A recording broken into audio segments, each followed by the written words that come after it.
How do you handle the feelings that you might that come up around people that neglect or abuse some of these animals that you rescue?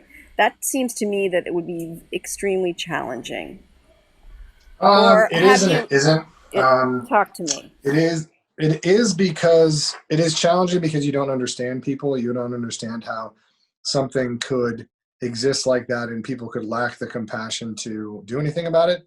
We rescued a dog last 2 weeks ago, and then another one a week and a half ago, whose collar was so badly embedded and had been living in a house that way, living in a backyard with a family tied up to a tree.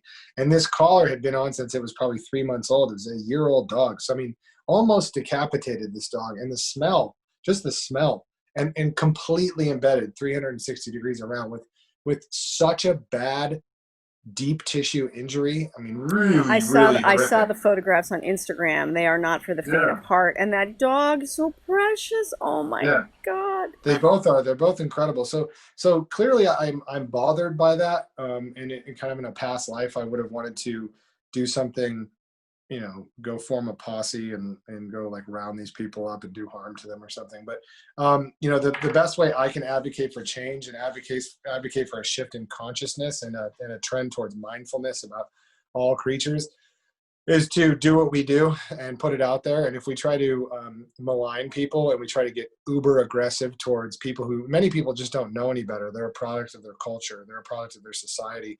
So it's our job to educate people. If you've never been educated that treating a dog, a lot of people don't grow up with that in that paradigm. So if you don't grow up in the paradigm where dogs are treated like family, how are you supposed to know any different?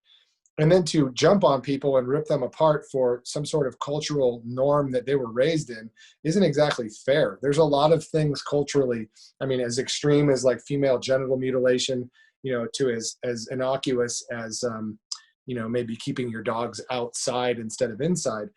But they're still the same theory. And that is, judging your own, uh, Cultural judging another norms. Yeah. culture based on another culture based off your own cultural realities is just not necessarily fair. Cultural ethnocentricity is valid, and I think we should be determining what ideals we want to keep, what paradigms we want to shift, get rid of, fortify, whatever.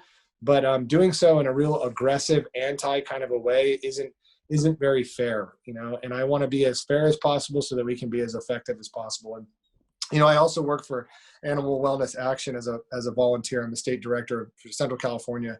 And that's what we do is legislation. So now that I'm 15 years into this genre of work, I'm excited to be pushing towards legislation that can permanently aid and assist our animal brothers and sisters. That is so great to hear. And it's so